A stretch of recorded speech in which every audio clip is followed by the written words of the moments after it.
So as a இன்வெஸ்டராக நமக்கு ரெண்டு question தான் எப்போவுமே மைண்டில் ஓடிட்டே இருக்கும். ஃபஸ்ட்டு கொஷின் என்னென்னா, நம்ம வாங்கியிருக்க ஸ்டாக்கு நல்ல ஸ்டாக் தானா, அது இன்னும் ஃபர்தராக ஹோல்ட் பண்ணலாமா வேணாமா அப்படின்ற ஒரு டவுட் இருக்கும். ரெண்டாவது, இன்கேஸ் ஸ்டாக் எதுவுமே நான் வாங்கலை, என்கிட்ட கேஷாக இருக்குன்னா என்ன ஸ்டாக் வாங்கலாம் அப்படின்ற ஒரு டவுட் இருக்கும். இது ரெண்டு தான் எல்லா இன்வெஸ்டருக்கும் இருக்கிற ஒரு தாட் ப்ராசஸ் எப்போவுமே இருக்குது. பட் இதுக்கான ஆன்சர் மோஸ்ட்லி பார்த்தீங்கன்னா, நீங்கள் ஒரு மியூச்சுவல் ஃபண்ட்ஸை ஃபாலோ பண்ணாலே போதும், இல்லை மியூச்சுவல் ஃபண்ட்ஸில் இருக்கிற அந்த ஃபண்ட் மேனேஜர்ஸ் எடுக்கிற டிசிஷன்ஸை ஃபாலோ பண்ணாலே போதும். எந்தெந்த மியூச்சுவல் ஃபண்ட்லாம் இருக்குது அண்ட் எந்தெந்த மியூச்சுவல் ஃபண்டில் இருக்கிற ஃபண்ட் மேனேஜர்ஸ்லாம் எந்தெந்த ஸ்டாக்ஸை ஆட் பண்ணியிருக்காங்க இந்த லாஸ்ட் 1 குவார்ட்டரில், எந்தெந்த ஸ்டாக்ஸை டிக்ரீஸ் பண்ணியிருக்காங்க அவங்களோட ஃபண்டுனோ போர்ட்ஃபோலியோலேருந்து அப்படின்ற ஒரு ட்ராக்கிங் மெக்கானிசம் நம்ம ஈஸியாக ஃபைண்ட் பண்ணிட்டோம்னா, அதை பேஸ் பண்ணி நம்மளோட எக்ஸிஸ்டிங் ஸ்டாக் போர்ட்ஃபோலியோவை நம்ம எக்ஸிட் பண்ணலாம், இல்லைனா நம்ம இன்க்ரீஸ் பண்ணலாம், இல்லைனா நம்ம கேஷ் வச்சுருந்தோன்னா அவங்க என்ன பண்ணுறாங்களோ அதை நம்ம ஈஸியாக ரிப்ளிகேட் பண்ணலாம். இதை எப்படி சிம்பிளிஃபைடாக பண்ணலாம் அப்படின்றத டீட்டெயிலாக இந்த வீடியோவில் பார்க்கலாம். ஸோ இதுக்கு நான் யூஸ் பண்ணுற டூல் பார்த்தீங்கன்னா scanx.trade. ஸோ இதுக்கான லிங்கை நான் டிஸ்கிரிப்ஷனில் மென்ஷன் பண்ணியிருக்கேன். உங்ககிட்ட தன் அக்கௌண்ட் இருந்தால் அதை யூஸ் பண்ணி நீங்கள் இந்த ஸ்கேனரை ஃப்ரீயாகவே யூஸ் பண்ணிக்கலாம். ஸோ இதில் நீங்கள் டேரெக்டாக இன்சைட்ஸ் அப்படின்னு ஒரு ஆப்ஷன் இருக்குது. அந்த இன்சைட்ஸ் வந்துட்டிங்கன்னா அதில் ஏகப்பட்ட விஷயம் இருக்குது. ஹீட் மேப், எஃப்ஐ, இந்த மாதிரி நிறைய விஷயம் இருக்குது. அதை பற்றி லேட்டராக பார்ப்போம். இப்போ நம்மளோட ரெக்குவயர்மெண்ட் என்னென்னா மியூச்சுவல் ஃபண்ட் ஹோல்டிங்ஸை ட்ராக் பண்ண போகிறோம். ஸோ இப்போ நான் மியூச்சுவல் ஃபண்ட் ஹோல்டிங்ஸ் வச்சிருக்கேன்னா, இப்போ பிபிஎஃப்ஏஎஸ் பராக் பரிக்கோடனோ ஒரு ஃபண்ட் இருக்குது. அந்த மியூச்சுவல் ஃபண்ட் எந்த மியூச்சுவல் ஃபண்டாலும் நீங்கள் செலக்ட் பண்ணலாம். பிபிஎஃப்ஏஎஸ் இல்லைனா axis mutual fund, SBI mutual fund, anything that you wanted you can select it. Select பண்ணிவிட்டு சப்போஸ் இப்போ இந்த பராக் பரிக்கு ஃப்ளெக்ஸி கேப் ஃபண்ட் இருக்குது அப்படின்னு வச்சுப்போமே, அந்த ஃபண்டில் ஓவராலாக என்னென்ன ஆக்டிவிட்டீஸ் நடந்திருக்கு அப்படின்றத நான் செக் பண்ண போகிறேன். இப்போ பை டிஃபால்ட்டாக இப்போ பார்க்குறீங்க இல்லையா, இதை பார்த்தீங்கன்னா உங்களுக்கு ரொம்ப கன்ஃபியூஷனாக இருக்கும். அதனால் ரெண்டு சேஞ்சஸ் நீங்கள் மாற்றணும். மேலே இருக்க இந்த 2 செக் பாக்ஸ் இருக்கு இல்லையா, அதை செலக்ட் பண்ணுங்கள். மேஜர் ஆக்ஷன் அப்படின்றத செலக்ட் பண்ணிட்டீங்கன்னா ஆட்டோமேட்டடாக அந்த பர்டிகுலர் மியூச்சுவல் ஃபண்டில், இந்த பராக் பரிக் ஃப்ளெக்ஸி கேப் மியூச்சுவல் ஃபண்டில் எந்தெந்த இத்தனை போர்ட்ஃபோலியோ ஆஃப் ஸ்டாக்ஸ் இருக்குது. இந்த போர்ட்ஃபோலியோ ஆஃப் ஸ்டாக்ஸில் எதெல்லாம் அலோகேஷன் இன்க்ரீஸ் பண்ணியிருக்காங்க, டிக்ரீஸ் பண்ணியிருக்காங்க, எதெல்லாம் ஃபுல்லி எக்ஸிட் பண்ணியிருக்காங்க அப்படின்றத டீட்டெயில்டு நோட்ஸில் வந்துடும். ஸோ நீங்கள் இதை போய் காப்பி பேஸ்ட் பண்ணி அனலைஸ்லாம் பண்ண தேவையில்லை. அதுவே டிஃபால்ட்டாக இப்போ ஃபார் எக்ஸாம்பிள் டாடா கம்யூனிகேஷன்லாம் அவங்க ஃபுல்லாகவே எக்ஸிட் பண்ணிட்டாங்க, ஹோல்டிங்ஸே இல்லை. இதில் சில இதெல்லாம் பார்த்தீங்கன்னா சிப்லாலலாம் அலோகேஷனை இன்க்ரீஸ் பண்ணியிருக்காங்க லாஸ்ட் குவார்ட்டரை விட.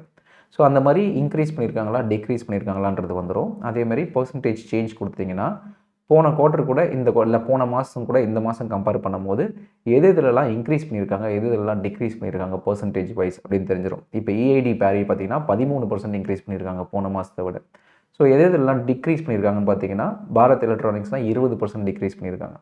ஸோ அந்த மாதிரி இன்க்ரீஸ் டிக்ரீஸ் ஓவரால் டோட்டல் இப்போ ஆரம்ப ஃபார்மெல்லாம் ஃபுல்லாகவே எக்ஸிட் பண்ணிட்டாங்க.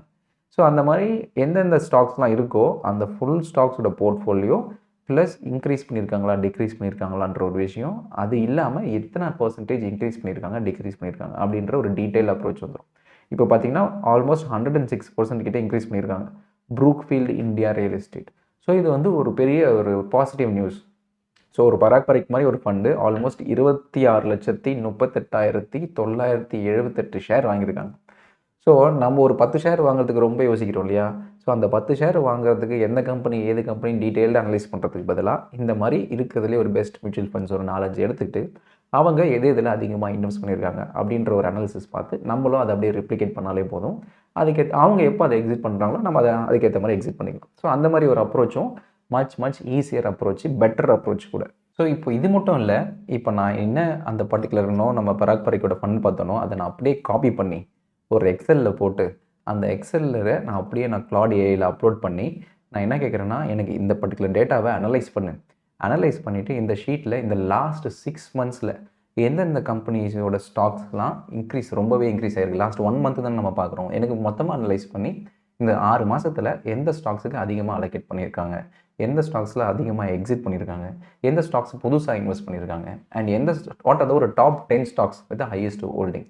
ஸோ இந்த மாதிரி டீட்டெயில் அனலைசிஸ் கொடுன்னு சொல்லி நான் அதை அப்லோட் பண்ணி இதை நான் ஏஐ கிட்ட கொடுத்துட்டேன்னா அந்த ஏஐ என்ன பண்ணணும்னா நம்ம கொடுத்துருக்க இன்ஃபர்மேஷன் படி அதுவே ஃபுல்லாகவே அனலைஸ் பண்ணிடும். வாட் எவர் த நெசசரி கோடோ அதுவே அந்த கோட் ஆட்டோமேட்டிக்காக எழுதி and it will automatically give me the final inference.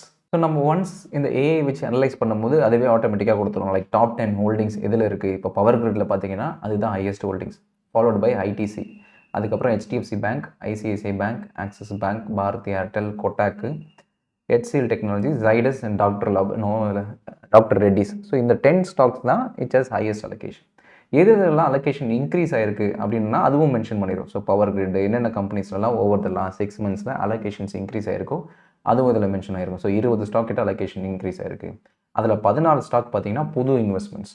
So Mahanagar Gas, Asian Paints, LIC, Varun Beverages, அந்த மாதிரி என்னென்ன கம்பெனிஸ்லாம் புது அலோகேஷன்ஸோ அதுவும் அதில் வந்துடும். கம்ப்ளீட் எக்ஸிட்ஸ் எதுவுமே இல்லை. அண்ட் அதே மாதிரி இன்னும் அந்த மந்த்லி பேசிஸ் எக்ஸிட்ஸ் ஒன்றா இருக்குது, அந்த கம்ப்ளீட் எக்ஸிட்ஸ் இல்லை, ஏதாவது ஒரு ஷேர்ஸ் இருந்துட்டு தான் இருக்குன்னு போட்டிருக்கு. அண்ட் ஓவராலாக decrease in allocations. Motilal Oswal financial பார்த்தீங்கன்னா 95% டிக்ரீஸ். ஸோ ஓவராலாக லாஸ்ட் 6 மந்த்ஸில் இந்த கம்பெனியை வந்து அவங்க மெஜாரிட்டியாக டிக்ரீஸ் பண்ணியிருக்காங்க. ஃபாலோடு பை ஐபிசிஏ லெபரட்டரிஸ், அதுக்கப்புறம் PNB, Bharat electronics, HCL technologies, BHEL. So இதெல்லாம் பார்த்தீங்கன்னா எத்தனை பர்சன்டேஜ் டிக்ரீஸ் ஆயிருக்கு ஓவராலாக அசட் அலோகேஷன்ஸில், இவங்களோட ஓவரால் போர்ட்ஃபோலியோ அலோகேஷன்ஸில் அப்படின்றதும் டீட்டெயிலாக இருக்குது. ஸோ அதை வந்து ஒரு ஆர்டிஃபேக்டாக இந்த மாதிரி டீட்டெயில்டாக என்னென்ன கம்பெனிஸ் எதில் ஏறி இருக்குது அண்ட் ஓவராலாக ஸ்ட்ராட்டஜிக் புது இன்வெஸ்ட்மெண்ட்ஸ் பார்த்தீங்கன்னா REITs இந்த ரியல் எஸ்டேட்ஸில் அதிகமாக ஃபோக்கஸ் பண்ணியிருக்காங்க அப்படின்றதும் தெரிய வருது. ஸோ நம்ம ஓவராலாக நம்மளோட டைரக்ட் ஸ்க்ரீனரில் பார்த்தாலும் இன்ஃபர்மேஷன் வரும். இந்த மாதிரி ஏஐலையும் நம்ம பிரேக் டவுன் பண்ணிக்கலாம். ஸோ இதில் நம்ம any specific mutual fund, any fund house, என்ன EMC வேணாலும் நீங்கள் செலக்ட் பண்ணிக்கலாம். எல்லா ரெஜிஸ்டர்ட் EMCயும் இதில் வந்துடும்.